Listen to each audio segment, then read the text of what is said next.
Today our story is called The Sneetches by none other than Dr. Seuss.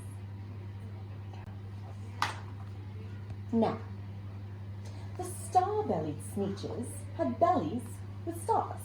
The plain-bellied Sneetches had none upon theirs.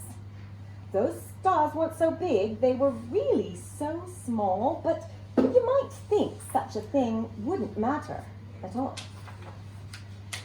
But because they had stars, all the star-bellied Sneetches would brag, "We're the best kind of Sneetch on the beaches." With their snoots in the air, they would sniff and they'd snort. "We'll have nothing to do with the plain-belly sort." And whenever they met some, they were out walking, they'd hike right on past them without even talking. When the star-bellied children went out to play ball, could a plain belly get in the game? Not at all. You could only play if your bellies had stars, and the plain-bellied children had none upon theirs. When the star-bellied Sneetches had frankfurter roasts or picnics or parties or marshmallow toasts, they never invited the plain-bellied Sneetches. They left them out cold. In the dark of the beaches, they kept them away, never let them come near, and that's how they treated them, year after year. Then one day, while the plain-bellied Sneetches were moping and doping alone on the beaches, just sitting there wishing their bellies had stars, a stranger zipped up in the strangest of cars. "My friends," he announced in a voice clear and keen, "my name is Sylvester McMonkey McBean, and I've heard of your troubles. I've heard you're unhappy. But I can fix that. I'm the fix-it-up chappie. I've come here to help you. I have what you need, and my prices are low, and I work at great speed, and my work is 100% guaranteed." Then quickly, Sylvester McMonkey McBean put together a very peculiar machine. And he said, "You want stars like a star-belly Sneetch? My friends, you can have them for $3 each. Just pay me your money and hop right aboard." So they clambered inside, and the big machine roared. And it clonked, and it bonked, and it jerked, and it barked, and it bopped them about. But this thing really worked. When the plain-belly Sneetches popped out, they had stars.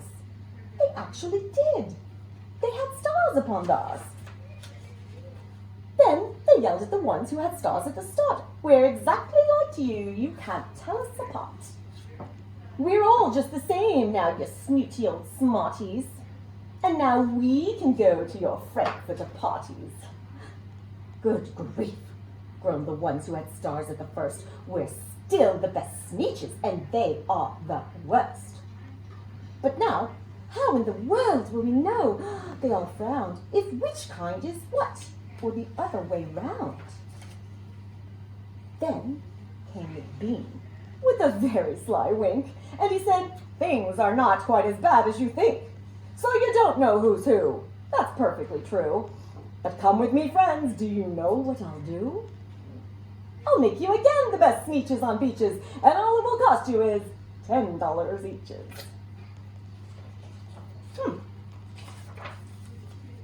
"Belly stars are no longer in style," said McBean. "What you need is a trip through my star-off machine. This wondrous contraption will take off your stars, so you won't look like Sneetches who have them on theirs." And that handy machine, working very precisely, removed all the stars from their tummies quite nicely.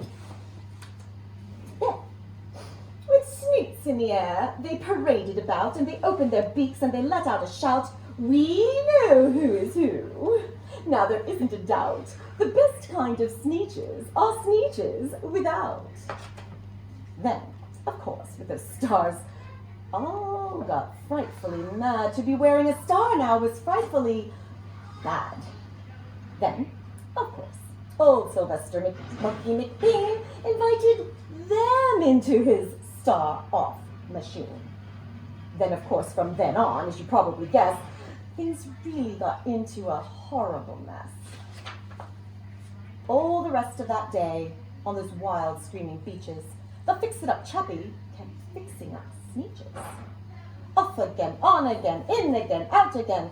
Through the machines they raced round and about again, changing their stars every minute or two. They kept paying money. They kept running through until neither the plane nor the Starbellies knew whether this one was that one or that one was this one, or which one was what one or what one was who. Then, when every last cent of their money was spent, the fix-it-up chappie packed up, and he went. And he laughed as he drove his car up the beach. They never will learn. No, you can't teach a Sneetch. Wow. What do we think? But McBean was quite wrong. I'm quite happy to say that Sneetches got really quite smart on that day. That day they decided that Sneetches are Sneetches. And no kind of Sneetch is the best on the beaches. That day all the Sneetches forgot about stars and whether they had one or not.